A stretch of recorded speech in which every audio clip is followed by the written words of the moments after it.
Hello guys, thank you for tuning into my channel. In this video, we are going to continue the lessons on divination. We are talking about signs and omens. Okay, so this is a very big subject. This will not happen in one video. However, I am going to give some advice.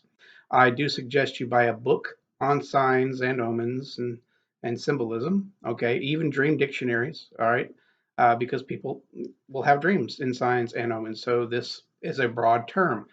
But I'm not going to let you guys go empty-handed. We're going to talk about the differences or potential differences and some pointers, and some criticism. Okay.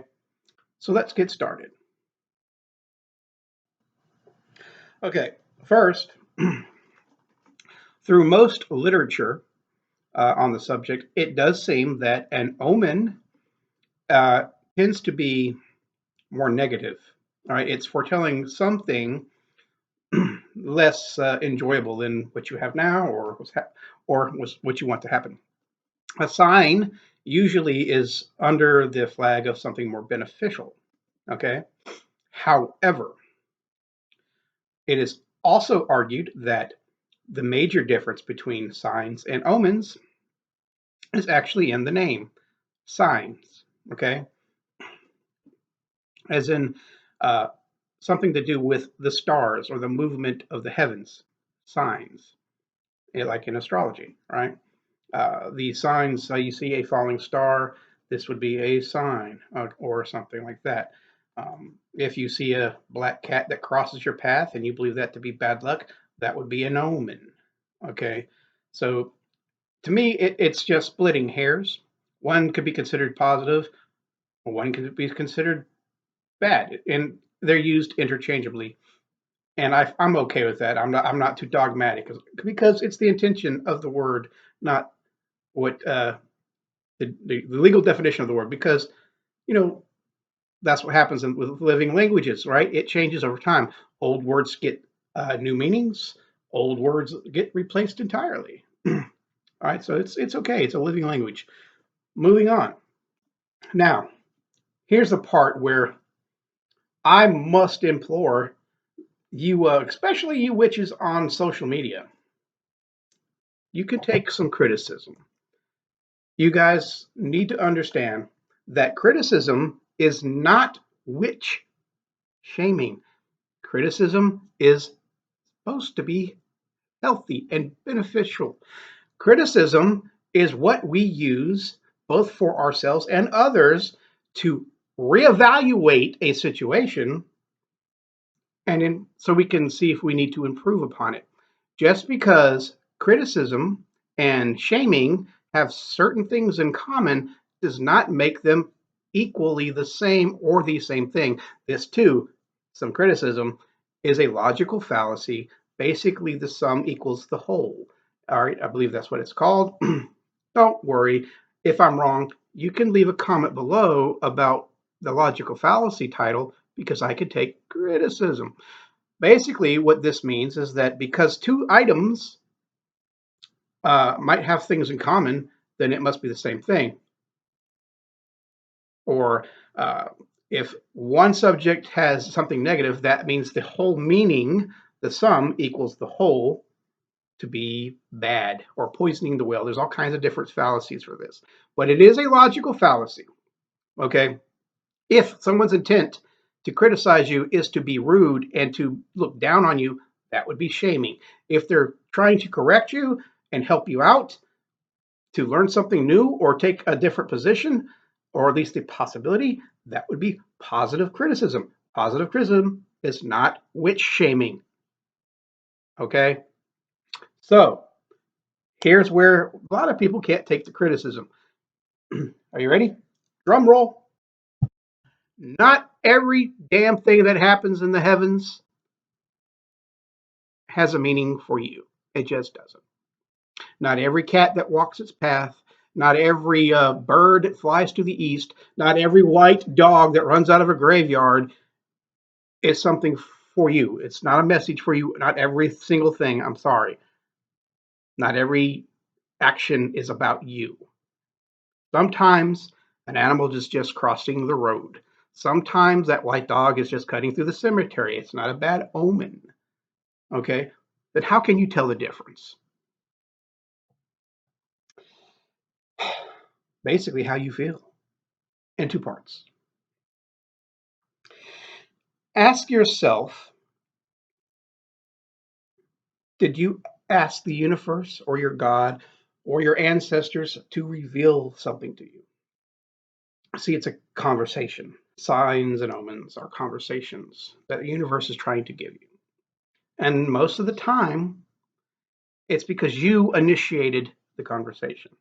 So you must ask yourself, did I ask for a sign or an omen? Okay. Now, a good example from my experience, my childhood, and when I say childhood, I'm basically talking about in my early 20s. Okay. Who has heard the rhyme about crows? One for sorrow, two for mirth, three for wedding, four for birth. Okay. It's a nice little rhyme. I can't tell you how many times I've seen a single crow and not a goddamn thing happened to me wrong. Nothing bad happened. It wasn't an omen of sorrow. These kind of things happen when you get a chill or a sinking feeling. You see, if you have to ask yourself, is this an omen or a sign? Probably means that this is just a happenstance that cause and effect eventually will happen without a meaning. But if there is a meaning attached, and you see that's why there are literally hundreds of different ways to interpret things from the universe, you know, it's that feeling you get. So, and this example continues. I'm driving down the road to go pick up my daughter. It's my weekend to have her. We had joint custody when me and my first wife was separated. Well, I mean, divorced. Yeah. So we're in a car driving down the road, actually out of town. My mother looks over and sees these crows, and she has this. It's not just a crow thing. It's like, huh, I just felt something. It's like a sinking feeling, but not one of dread. Okay. If it was one of dread, maybe we should be worried. And she counted the crows. One for sorrow, two for mirth, three for wedding, four for birth. Well, we saw three crows, if my memory serves me correctly. We saw the right amount. Actually, what I mean by I don't remember somewhat is because I haven't said that rhyme in some time. But it was a wedding. So I'm thinking it was three crows. All right, we were at a stop sign, and three crows just came. Now, I've seen many occasions where I've seen many crows, three crows, four crows. Nothing positive, nothing negative ever happened. That wasn't an omen. Wasn't, or if it was, it wasn't for me. It was for somebody else. I just so happened to see the crows, right? So we get home after we pick up my daughter, her grandchild, and there, sitting in our mailbox, is a wedding invitation. Ironically, I was invited to a wedding to a cousin that lived in Minnesota that I have never met. Even to this day, I've never met because I didn't go to the wedding. But, somebody in the family which we kept contact with, my aunts or uncles, sent us the wedding invitations. Okay, but again, there you go. It was this overwhelming sensation, this feeling that it did mean something. So if you want to really know if something's a sign or omen, if you have to question yourself more than once, or have to convince yourself that it is a message from the universe, then it's probably not. If you see something, you're like, I wonder if this is a meaning, and then you sit down and you evaluate how you feel when you think about it. If you kind of are indifferent, then it's probably something indifferent, and you can go ahead and move on. If it's something that you're like, well, this really really does mean something, then it probably does. But inherently, if you have to ask, it probably is just a coincidence, or maybe it's a message for somebody else, but not you. And also, again, that would be a spontaneous conversation, something that the universe is telling you, prophesizing. Again, sometimes the universe speaks to you first, but more than usually, you're needing an answer. So you've already asked that question to the universe. You just might maybe not have consciously asked it. Your heart might have. So when you are evaluating a omen, sign, or whatever you want to call it, it's usually accompanied with some kind of intuitive feeling that you already know that you don't have to ask. So when you're online, if you say, "Is this an omen?" Probably it isn't, because you have to ask. If the situation is so real to you, and you're like, "No, this is an omen," and you ask, "What does it mean?" Because you already have decided that it is an omen, then probably it is. But again, understand this is where, and again, it's not shaming, this is where most witches, even experienced ones, not so much as experienced ones, but witches of both of all kinds of experience, tend to cross the line between meaningful messages into the realm of superstition. So again, my experience has told me that if I have to ask if this is an omen from the universe, then it probably isn't. Because when I see that omen, that message is freaking clear, and it hits me to the spiritual core that I need to pay attention to this.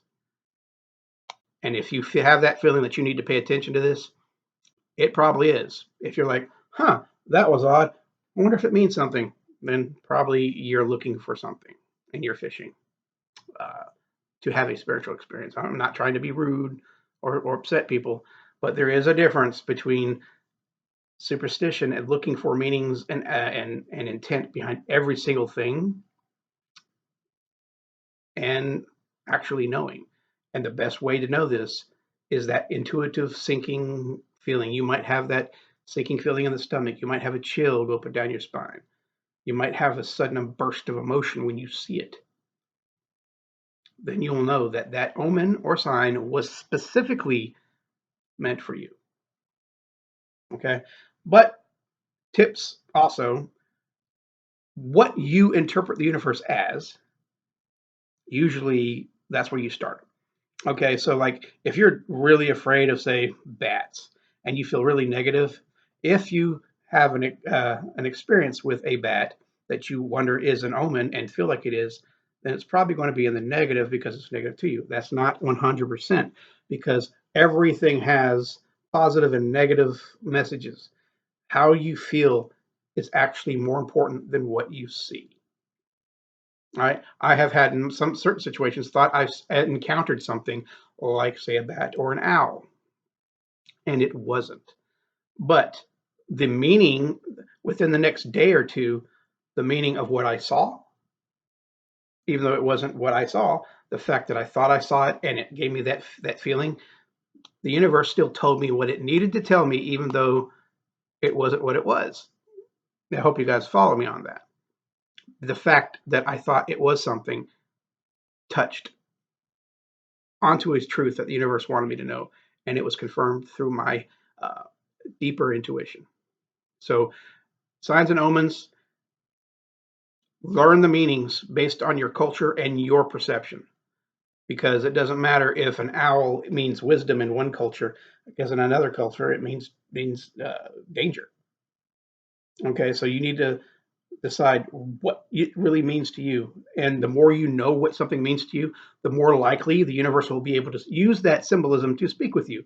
Because understand, we are speaking to the universe is speaking to us, and we have to understand each other's language.